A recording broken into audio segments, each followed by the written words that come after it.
కేంద్రాలుగా మారుస్తున్నాం.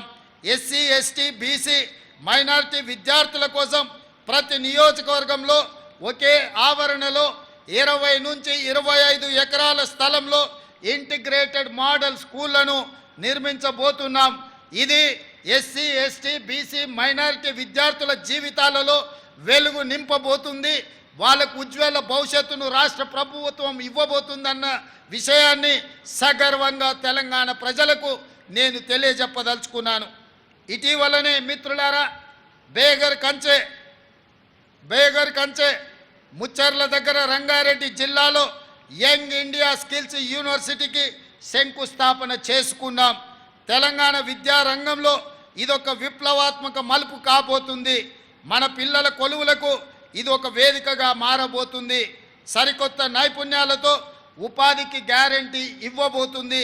ఈ యూనివర్సిటీకి మహేంద్ర గ్రూప్ అధినేత ఆనంద్ మహేంద్రను చైర్మన్గా ఉండాలని తెలంగాణ రాష్ట్ర ప్రభుత్వం తరఫున వారికి విజ్ఞప్తి చేస్తే వారు ఉదార స్వభావంతో దీనికి చైర్పర్సన్గా ఉండడానికి వారు ఆమోదించిందని మీకందరికీ ఈ సందర్భంగా సగర్వంగా తెలియజేస్తున్నాను. మిత్రులారా, రంగుల గోడలు, అద్దాల మేడలు కాదు, ప్రజల జీవితాలలో గుణాత్మక మార్పు రావాలి. దానికి రాష్ట్ర అభివృద్ధి, సంక్షేమం సమపాలలో జరగాలి. తెలంగాణను ప్రపంచానికి ముఖద్వారంగా మార్చాలి. తెలంగాణ బ్రాండ్ను విశ్వవేదికపై సగర్వంగా చాటాలి. అందుకే ఇటీవలే మన రాష్ట్రానికి పెట్టుబడుల సాధన కోసం నేను సహచర మంత్రివర్యులు శ్రీధర్ బాబు గారు కలిసి అమెరికాలో పర్యటించాం. అంతర్జాతీయ దిగ్గజ సంస్థల అధినేతలు, ప్రతినిధులతో భేటీ అయ్యాం.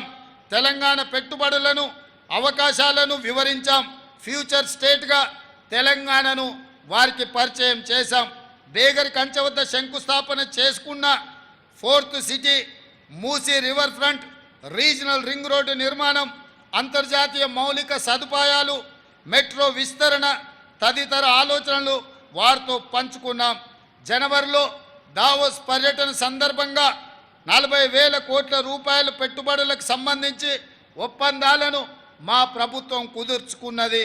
ఇది పెట్టుబడుల ఆకర్షణలో ఒక రికార్డ్.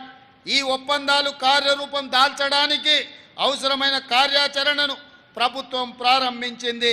మన యువత ఉపాధి, ఉద్యోగ కల్పనకు ఇవి దోహదం చేస్తాయని మేము సంపూర్ణంగా విశ్వసిస్తున్నాం. ప్రాంతాలు, గ్రామ పంచాయతీలను తెలంగాణ కోర్ అర్బన్ రీజియన్గా గుర్తించాం. దీని పరిధిలోని ప్రభుత్వ ఆస్తులు, చెరువులు, పార్కుల కబ్జాలకు గురికాకుండా Hyderabad disaster response and estate protection agency HYDRAA పనిచేస్తుంది. సర్కారు ఆస్తుల పరిరక్షణతో పాటు విపత్తులు సంభవించినప్పుడు అత్యవసర సేవలను కూడా అందించే బాధ్యత ఈ హైడ్రా చేపడుతుంది. అదేవిధంగా మిత్రులారా, అధికారంలోకి వచ్చిన 3 నెలల్లోనే 30,000 మందికి ఉద్యోగ నియామక పత్రాలు అందజేశామని చెప్పడానికి నేను గర్వపడుతున్నాను. తెలంగాణ పబ్లిక్ సర్వీస్ కమిషన్ను ప్రక్షాళన చేసి ఇప్పటికే గ్రూప్ 1 ప్రాథమిక పరీక్షలను విజయవంతంగా జరిపించాం. 11,062 టీచర్ పోస్టుల భర్తీకి డిఎస్సిని విజయవంతంగా నిర్వహించాం. ఉద్యోగ నియామక పరిమితిని కూడా 44 ఏళ్ల నుంచి 46 ఏళ్ల వరకు మా ప్రభుత్వం పెంచడం జరిగింది. గ్రూప్ 1, గ్రూప్ 2, గ్రూప్ 3 నియామకాలకు ఉన్న కోర్టు చిక్కుముళ్లను పరిష్కరించాం. ఇటీవలనే శాసనసభలో జాబ్ క్యాలెండర్ను ప్రవేశపెట్టాం. దాని ప్రకారం పోటీ పరీక్షలు నిర్వహించి ప్రతి ఏటా ఉద్యోగ ఖాళీలు భర్తీ చేయబోతున్నాం. రాష్ట్రంలో నిరుద్యోగ యువతకు నేను హామీ ఇస్తున్నా, మీ సమస్యలు ఏమైనా ఉంటే ప్రభుత్వం దృష్టికి తీసుకురండి. వాటిని పరిష్కరించే బాధ్యత మేము తీసుకుంటాం. చెప్పుడు మాటలు విని మీ భవిష్యత్తును చెడగొట్టుకోవద్దు. ఎవరు ఉద్యోగాల కోసమో మీ జీవితాలను బలి చేసుకోవద్దు. ఇప్పటికే గడిచిన 10 ఏళ్లుగా మీరు చాలా నష్టపోయారు. పెద్దన్నగా మీకు అండగా నేను ఉంటా. సింగరేణి సహకారంతో రాజీవ్ గాంధీ సివిల్స్ అభయహస్తం కింద సివిల్స్లో ప్రాథమిక పరీక్షను విజయవంతంగా పూర్తి చేసిన అర్హులైన తెలంగాణ యువతకు ₹1,00,000 వంతున ఆర్థిక సహాయం అందించాలని మా ప్రభుత్వం నిర్ణయించింది. మిత్రులారా, రాష్ట్రంలో 63 లక్షల మంది మహిళలను వ్యాపార పారిశ్రామికవేత్తలుగా తీర్చిదిద్దే లక్ష్యంతో రాష్ట్ర ప్రభుత్వం ఇందిరా మహిళా శక్తి పథకానికి రూపకల్పన చేసింది. స్త్రీ నిధి ఏర్పాటు, బ్యాంకులతో అనుసంధానం ద్వారా మహిళలకు ₹1,00,000 కోట్ల ఆర్థిక సహాయాన్ని అందించాలని లక్ష్యంగా పెట్టుకున్నాం. మహిళలకు ఆసక్తి ఉన్న రంగాలలో వృత్తి నైపుణ్య శిక్షణ ఇప్పించి బ్రాండింగ్, మార్కెటింగ్లో మెలకువలు నేర్పించే సౌకర్యాలు కల్పిస్తున్నాం. ఇందిరా మహిళా శక్తి పథకంలో భాగంగా రుణ బీమా పథకాన్ని కూడా గత మార్చి నుంచి అమలు చేస్తున్నాం. ఈ పథకం కింద సభ్యురాలు ఎవరైనా మరణించినప్పుడు ఆమె పేరున ఉన్న రుణాన్ని గరిష్టంగా ₹2,00,000 వరకు మాఫీ చేయడం జరుగుతుంది.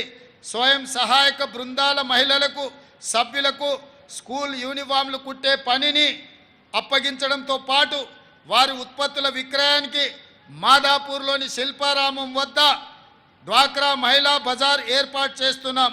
ఇందిరా జీవిత బీమా పథకం ద్వారా స్వయం సహాయక సంఘాలలో దాదాపుగా 63,86,000 మంది మహిళా సభ్యులకు జీవిత బీమా సౌకర్యాన్ని కల్పిస్తున్నాం. స్వయం సహాయక సంఘాలలో సభ్యులకు 10 లక్షల ప్రమాద బీమా, జీవిత బీమా చేయడం జరుగుతుంది.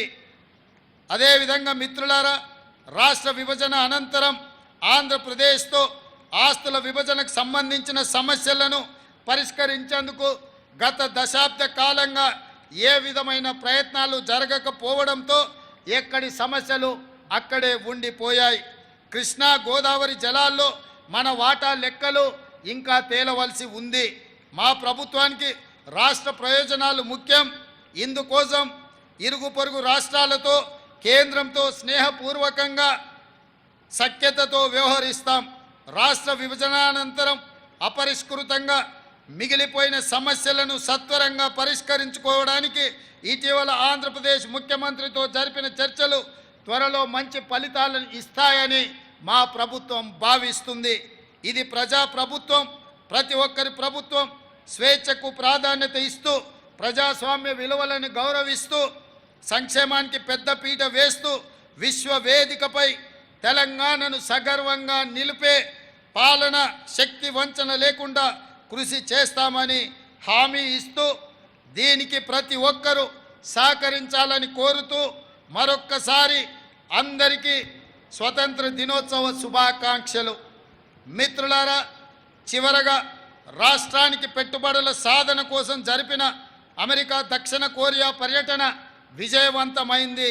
19 అగ్రశ్రేణి కంపెనీలతో చర్చలు జరిపాం. 31,532 కోట్ల రూపాయల పెట్టుబడుల ఒప్పందాలు జరిగాయి. తద్వారా 30,750 మందికి నేరుగా ఉద్యోగ అవకాశాలు లభించే అవకాశం ఉంది. తెలంగాణను ఫ్యూచర్ సిటీగా ప్రపంచానికి పర్యటన ద్వారా పరిచయం చేశాము. ఇదొక గొప్ప ముందడుగు. భవిష్యత్తులో తెలంగాణ మరిన్ని ఉన్నత శిఖరాలను చేరుతుందని రైతులు, యువత, మహిళలు, వృద్ధులు, ఉద్యోగులు, వ్యాపారులు సకల జనులతో సుఖశాంతులతో శోభిల్లే తెలంగాణగా మార్చేందుకు ప్రభుత్వం పాలన అందిస్తుందని హామీ ఇస్తూ మీ అందరికీ స్వతంత్ర దినోత్సవ శుభాకాంక్షలు, ధన్యవాదాలు తెలియజేస్తున్నాను.